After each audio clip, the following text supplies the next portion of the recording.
Okay, hello everyone out there in internet land. It's Brett Gurney with brettgurney.com, and I'm going to do a blogs post supporting video, something that I do from time to time. Some of you have seen me do these, and anyways, it's just a way of training, so to speak, and keeping my mind refreshed on some of the content that I've put out there. And a lot of times I'll just read, it's a blog post that I wrote. So today's topic or today's blog post title is SEO marketing. Are you taking advantage of search engine traffic? Now, most of the training and videos and stuff like that that I do is geared towards beginner internet marketers. And most beginners, when they hear SEO, if they even know what that is, it's something that they would just soon run away from because it's technical and it's not easy to understand. And a lot of beginners just are not to that point yet of even needing to know. I'm not an expert at SEO by any means, but um, there are some basics that are good to know because I mean, face it, for marketing, everybody wants to be seen, and that's pretty much something that has to be done in order to create yourself an online presence. Is that you have to be seen, you have to be known, you got to get yourself out there. And one of the best ways to do that is to be able to be found when somebody does a search on Google or YouTube. But I'm mostly talking about Google here because they're the ones that do the page ranking. Okay, so there's some basic stuff that's good to know for SEO if you're blogging yet. If you're not, you should be or you will be. Um, and so I'm just going to go into a little bit of that now. By the way, you know, Google's algorithms, which is how they do their SEO, which by the way is search engine optimization, is something that's evolving all the time. It's always changing. And nobody really knows the exact formula for it. But there's some real obvious basic things that should be done, which is what I'm going to talk about. Um, there's so many different ways of spreading your message and leveraging your time. And don't get me wrong, I'm a firm believer in choosing one thing at a time to become really good at, but SEO just for a lot of people just isn't one of those things. You don't have to be an expert at this. I said that. Okay, but so anyways, here's some points that I want to share about it so that you know, so that you have it, and it is good to know because quite frankly, like I said, if you're not blogging yet, you should be getting close to doing that. Okay, so in the old days, it was a lot easier than it is now because everybody did a thing that they called stuffing keywords, which really just meant jamming as many. By the way, keywords are the words that people put in the search engine when they go searching for something. If they put in health product, that's a keyword, a key phrase, keyword phrase. And like I said before some of the changes, one of the things that Google looked at was as many keywords as they could find in a page, which was a term that they use called keyword stuffing. In other words, or keyword placement meant where you put the keyword meant something, okay? Or the amount of keywords, keyword stuffing meant something, and that's really not the case anymore, okay? Uh, so what Google is looking more at now, it's actually a good thing because it's easier to understand, it's easier to do, it just kind of goes along with the flow of what you're doing. They look for unique content. Number one, they look for unique contact.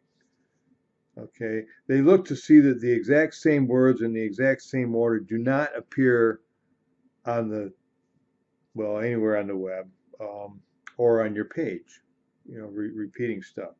But they look to make sure that, in other words, that you're not copying someone else's content. If you have duplicate content, if you're copying, pasting somebody else's blog post, you're going to get penalized for that. Don't do it. Google will slap you, okay? Another thing that they look for is unique value. In other words, value that cannot be found on other pages. Okay, something that's unique to you, whatever it is that you're doing. I'm not saying that you can't be talking on a topic that nobody else is talking about, but it has to be your content. It has to be obvious that it's yours. They look for reading or writing that's easy to understand. Okay, you don't need to be putting, doing big words and writing it like a novel. Okay, they want it to be easy to understand. Okay, and this is a big one. This is about as technical as it gets. They look to see how quickly your page loads. Okay, that's another training. That's another subject. That's another topic. It is something that I'm getting more and more involved in now, in fact. But there's some things that you can do to ensure that your pages um, load quicker, which is one of the things that Google looks for. So just keep that in the back of your mind that it is one of the points that Google will look for. And they want your post to be visually attractive, okay?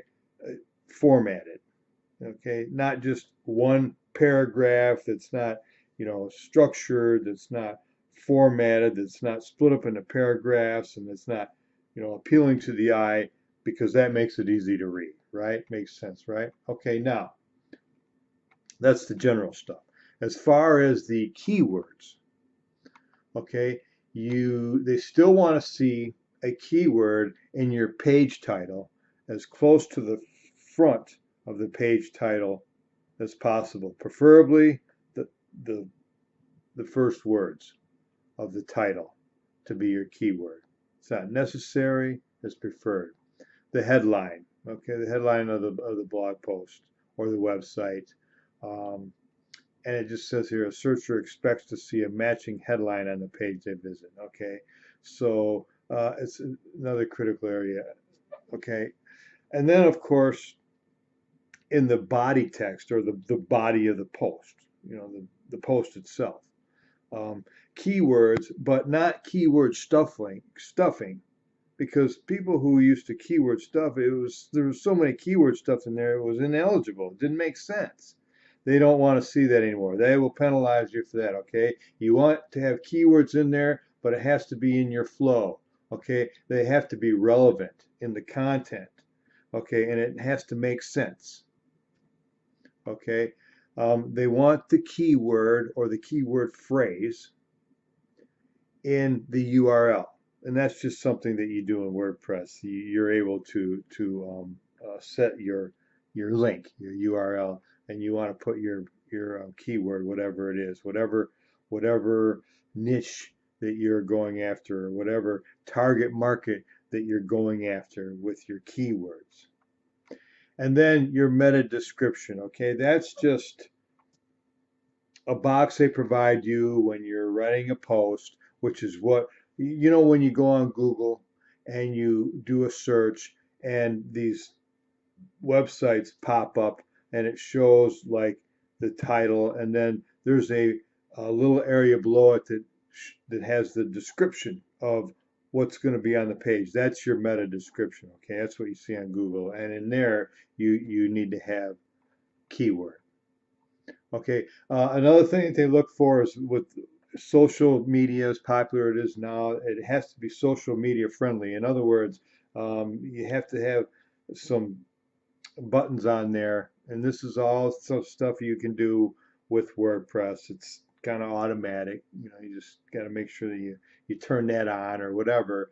But you have to you want to be able to uh, share your page make it easy for your readers to share your page on, Facebook or Twitter, Google, LinkedIn, um, and any others. Okay. So a well-optimized page should help to make social sharing as easy and seamless as possible. Okay. Using obvious social sharing buttons. Okay. Make content that has inherent viral value. In other words, you want to try to have content that is something that people would want to share and that those people would want to share. If you can get something to go viral, big points with Google. Okay. And then finally, your URLs. I mentioned that you want to have your keyword in URLs, but you want to have those URLs as short and descriptive as possible.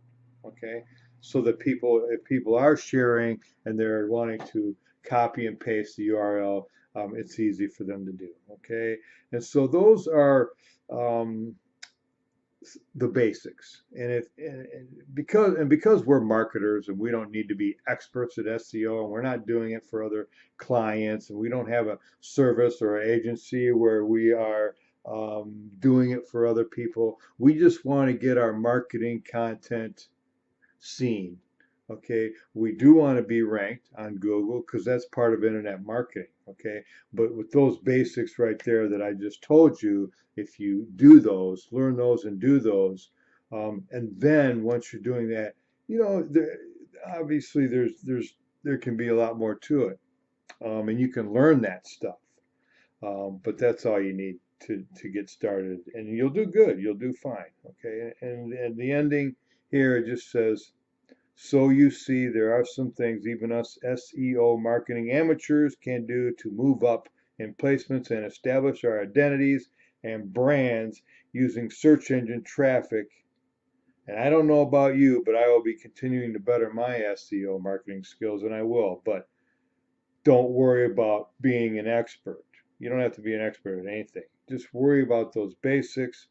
And if you're not yet, worry more about getting started blogging, and then we'll worry about getting those blog posts ranked. Thanks for watching my video, and we will see you on the next one.